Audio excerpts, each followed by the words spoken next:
नमोस्तु आचार्य श्री। श्री वीरेंद्र कुमार जैन मुंबई से, इनकी शंका आई है, हमारे शरीर में भी निगोदिया जीव रहते हैं क्या? शरीर में जो बैक्टीरिया होते हैं क्या वो भी निगोदिया जीव हैं? निगोदिया जीव दो प्रकार के होते हैं, एक सूक्ष्म और एक बादर। जो सूक्ष्म निगोदिया जो जीव हैं उनके लिए तो पूरा 3 लोक स्थान है जहाँ पर उनको किसी आधार की आवश्यकता नहीं पड़ती है, लेकिन जो बादर निगोदिया हैं वो बिना आधार के रह नहीं सकते हैं।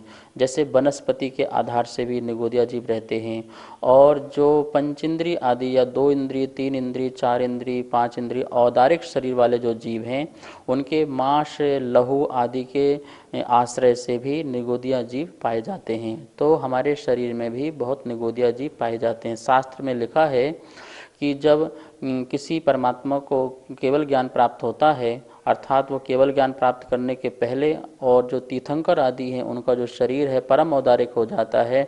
तो परम औदारिक क्यों बोलते हैं? उनमें का जो शरीर में जो निगोदिया जीव हैं उनका अभाव हो जाता है, इसलिए वो परम औदारिक आदि शरीर हो जाता है। इसलिए हमारे शरीर में भी यह सिद्ध होता है कि निगोदिया जीव हैं। जो बैक्टीरिया, साइंस जो कहते हैं उनको बैक्टीरिया कहते हैं, वो बैक्टीरिया मेरे ख्याल से वह त्रस जीव ही लगते हैं, क्योंकि जो दिखने में आ जाते हैं। ये निगोदिया जीव की अवगाहना इतनी सूक्ष्म होती है जो हमको दिखने में नहीं आ पाती है। इसलिए बादर जो निगोदिया जीव हैं वो दिखने में आए तो हम उसे कथनचित बैक्टीरिया कह सकते हैं, लेकिन त्रस जीव भी हमारे शरीर में बहुत पाए जाते हैं, वो त्रस जीव को भी बैक्टीरिया कहते हैं।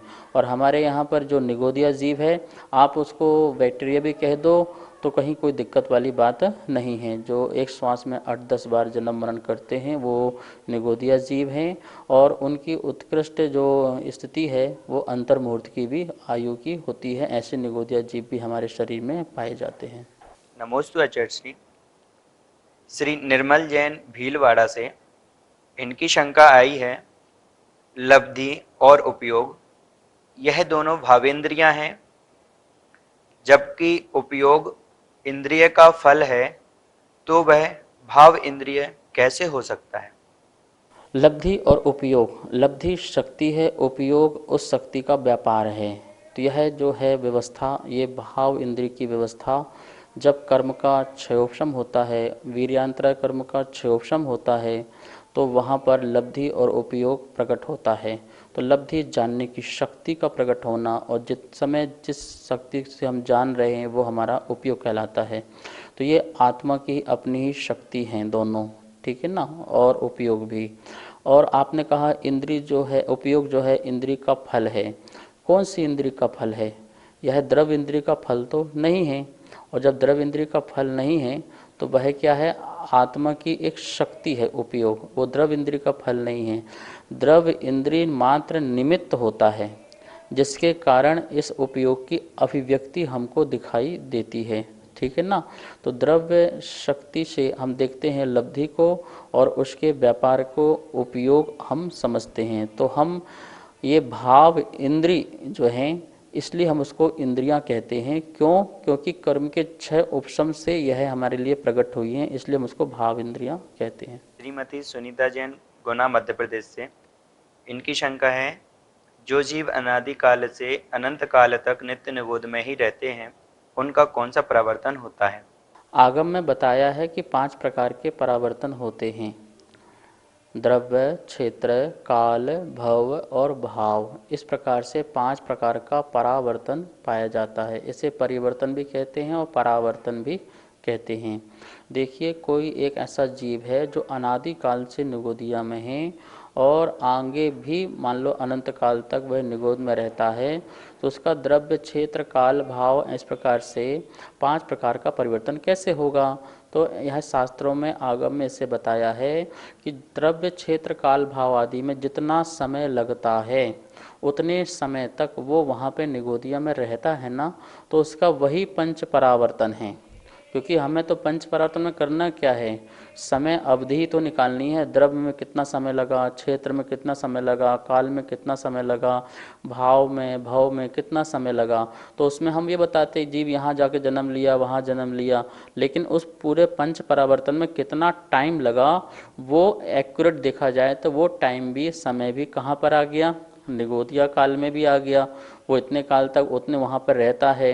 तो आचार्यों ने कहा उसका वहाँ पर इतना समय बिताना ही उसका वह परावर्तन स्वरूप ही है। इसलिए उसे पूरा सभी प्रकार के शरीर धारण करना या सभी क्षेत्रों में उत्पन्न होना या अनेक भावों भ्रमण करना, ऐसा करना जरूरी नहीं है। उतना काल समय जो है वो निगोदिया में जो बिताता है, जितना पंच परावर्तन समय लगता है, तो उसका भी एक पंच परावर्तन हो जाता है। ऐसे उसने वहाँ पर अनंत पंच परावर्तन आदि किए हैं और आगे करता रहेगा। जानवी जैन, मुंबई महाराष्ट्र से, आपकी शंका आई है, क्या केवली अथवा अरहंत सिद्ध भगवान को देख अथवा जान सकते हैं? केवली और अरहंत भगवान अर्थात जिनके पास केवल ज्ञान है, केवल ज्ञान में कुछ छुपता नहीं है, जो कुछ भी है सब कुछ दिखता है और ज्ञान में आता है, यही केवल ज्ञान की विशेषता है। आपको पता है नमोकार मंत्र में अरहंत भगवान को पहले क्यों लिया है? क्यों? क्योंकि सिद्धों का भी ज्ञान किसने कराया? हमें अरहंत भगवान ने कराया। इसलिए परम उपकारी होने के कारण अरहंत का नाम हम सबसे पहले लेते हैं। तो सिद्धों को देखना, सिद्धों को जानना, ध्यान रखना, जितने भी ज्ञेय पदार्थ हैं वो ज्ञान का विषय बनते हैं। और केवली ज्ञान के ज्ञान में जितने भी ज्ञेय हैं, लोक और अलोक, सभी ज्ञान के विषय बनते हैं। तो सिद्ध आत्मा भी एक ज्ञेय पदार्थ है जो उनके ज्ञान का विषय बनता है। तीन लोक में कहाँ पर है सिद्ध भगवान? सिद्धालय में हैं।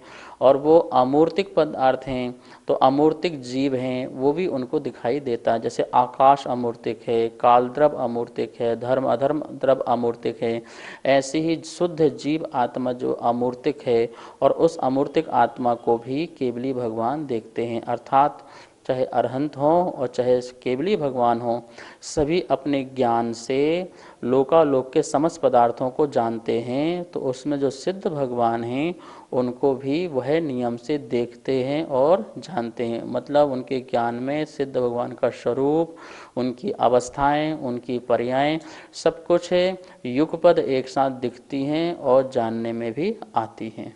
नमोस्तु आचार्य श्री। मुंबई से सुशील जैन ने शंका भेजी है, मन, बुद्धि और आत्मा का स्वरूप क्या है एवं ये एक दूसरे के साथ संबंध और कार्य कैसे करते हैं? मन, बुद्धि और आत्मा। मन दो प्रकार का होता है, द्रव मन और भाव मन। द्रव मन तो है वो जड़ पदार्थ की एक पर्याय है, लेकिन जो भाव मन है वो आत्मा की ज्ञान की उजागर शक्ति है। इसलिए भाव मन आत्मा ही है। बुद्धि भी क्या है? आत्मा के ही ज्ञान की एक पर्याय है। बुद्धि कोई अलग से चीज़ नहीं है, वही भी एक अपने ज्ञान की ही एक पर्याय है। उसे बुद्धि कहो, उसे मन कहो, कहीं कोई अलग अलग अर्थ इसके नहीं है। शब्द अलग अलग हैं लेकिन अर्थ दोनों के एक हैं। यदि अपन भाव मन कहें या बुद्धि कहें तो दोनों क्या हैं? एक ही हैं। और आत्मा की ये क्या है? ये ज्ञान की पर्याय हैं। क्या है? आत्मा की क्षयोसम ज्ञान की ये पर्याय हैं। जहाँ कर्म का क्षय उपशम हो जाता है, उससे जो ज्ञान का उघाड़ होता है, उसमें जो जानने की शक्ति प्रकट करके जो उपयोग आत्मक जो काम आत्मा करती है, उसी को ही हम भाव मन कहते हैं, उसी को हम बुद्धि कहते हैं। और जो द्रव्य मन है वो तो एक बनी हुई एक संरचना जड़ पदार्थ की है, जिसके निमित्त से हमारा ये भाव मन कार्य करता है। इस प्रकार से द्रव मन के निमित्त से अपना आत्मा का जो भाव मन है, मतलब आत्मा की जो ज्ञान की पर्याय है, क्षयोपशम रूप, वीर्यांतरा कर्म के क्षयोपशम रूप से भी प्रकट होती है शक्ति जानने की। इस प्रकार से वह कार्य दोनों मिलकर के निमित्त निमित्त संबंध बना करके कार्य करते हैं।